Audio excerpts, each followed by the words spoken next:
Hello everybody, welcome back to the range. Tom here, and today we're doing two 1969 Camaros. There are two differences with these castings, other than one's a convertible, one's not. They were actually made in two different years manufactured. So, they're the same kind of Camaro, just a little bit of difference. So why don't we head on down to the range and let's get started. You know, I got this casting from a little army surplus store about 10 minutes from where I live. And I seen it, I was like, man, it needs to get some little TLC, some real riders. And, you know, last time I checked, I haven't done a 69 Camaro build on my channel yet. I might have, oh yeah, I did. I think, I can't remember. Well, anywho, I ended up having a hardtop and a convertible 69 Camaros. Same body style, same look, everything like that. Just one was convertible, one wasn't. So, I wanted to do a matching set. A matching pair of Camaros. And I mean matching wheels, matching paint job, matching interior. Oh yeah. And I wanted to try some paint techniques that I saw on YouTube a little while back, a few days ago. And I just wanted to try it just to see if it would work. These cars only had one post on them, so I only had to drill and tap one post for each one of the cars.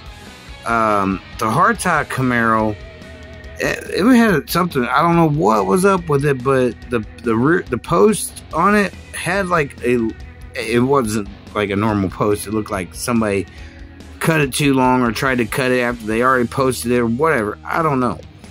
But I took my dremel tool, cut it down, filed it down, smoothed it out, punched it, and drilled and tapped. So, it worked. That's all that matters. Everything works fine with it. It looks amazing. Can't really tell that it had a screwed up post, but that's okay. But, like I said, I'm going back to what I wanted to do, and this is mostly about paint in this video. This is a way that I did the paint. You know, because it was pretty simple after I got them all in the stripper. I was test fitting these little Redline Sam Ed wheels that I got a while back. You know, because I thought, you know, it would look good with these castings. And boy, was I right. But, you know, I wanted to just, you know, black out the bases. You know, one of them I kind of actually had to paint because it just wouldn't strip for some reason. So I ended up painting one of the bases, the whole 9 yards. And the other one was already blacked out, so I didn't really touch that one. Ended up having to make my own axles for the wheels because the axles that I had for the wheels were not big, long enough. They were too small, so I had to cut them down and, you know, use 0.32 piano wire, the wire you can get from Hobby Lobby, to make the axles. And you know, I wanted these two to look good. I wanted to do, you know, the paint job well. So before all this, I had this casting just sitting around. It was already stripped down. I really wasn't for sure what I was going to do with it. So I started doing some test painting just to see if what I saw can be done. Well, I know it could be done or wouldn't have seen it, but I'm talking about like if I could do it with airbrush paint and stuff like that. It didn't quite come out to the way I saw it, but it did come out looking pretty cool. So I was really happy with this. You know, I'm just wanting to make sure these wheels fit, you know, because I got multiple sets of them, and I just wanted to see if they were going to look good and roll good and everything else. And you know, it gives it that old classic muscle car look with these wheels and the paint job that I did. Yes, both interiors are the same color. You know, I had to paint this one and I paint both of them. Actually just gave the other one a nice little refresher coat.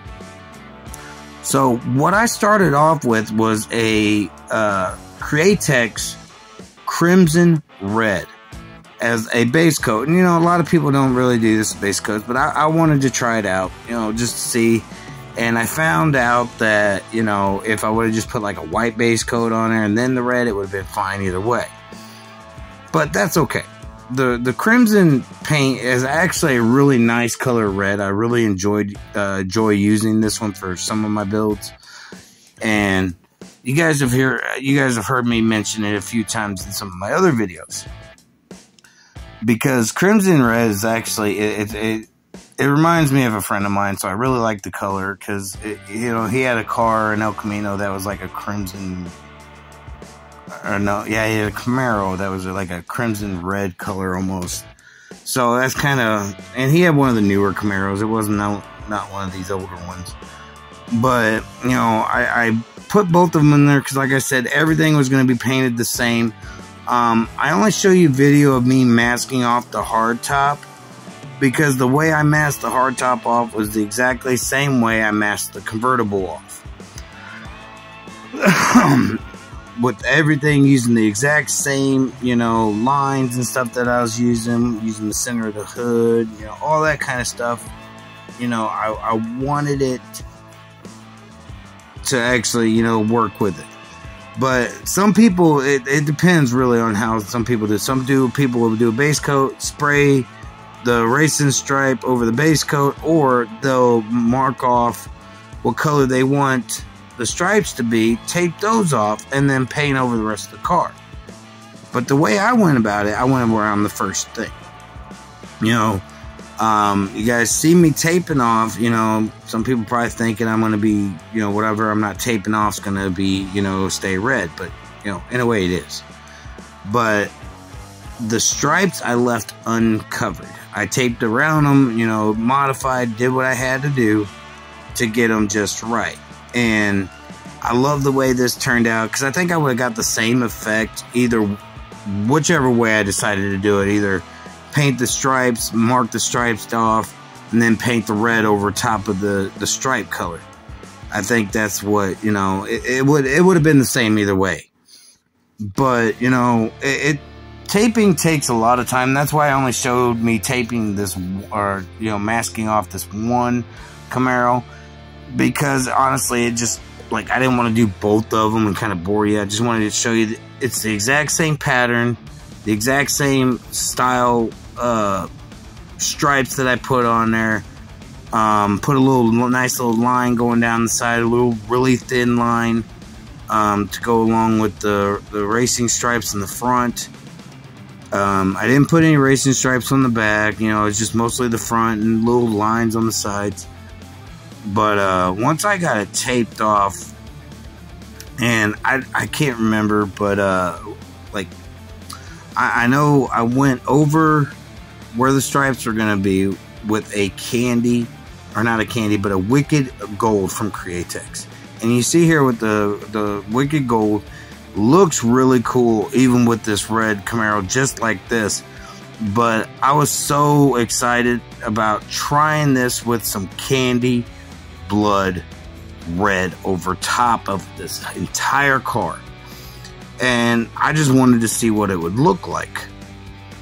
And I'm glad I did. I'm glad I tried this because it turned out amazing. It gave it, once I went over everything with the candy red, it started giving a look like it was a black cherry, a candy black cherry red when I got it all done up, and when the clear coat and everything showed up on it. It just turned out so amazing. I was so excited, so happy about the way this Camaro turned out. And, you know, I love this year Camaros. Don't get me wrong. I love the 67, 68s, and the 69 Camaros. But I got a friend of mine that he's a big Camaro fan no matter which way you think about it. You know, so I'm really trying to impress him, if you can say, because he's one of my paint guys. But this is what we started off with. Two beautiful 69 Camaros, and I love Chevy Camaros, always will do. The white one was a basic pack build, and the red one was just a Army surplus store find. And I couldn't pass it up. It needed a makeover. It needed to look pretty again. But without further ado, why don't we check out the final results?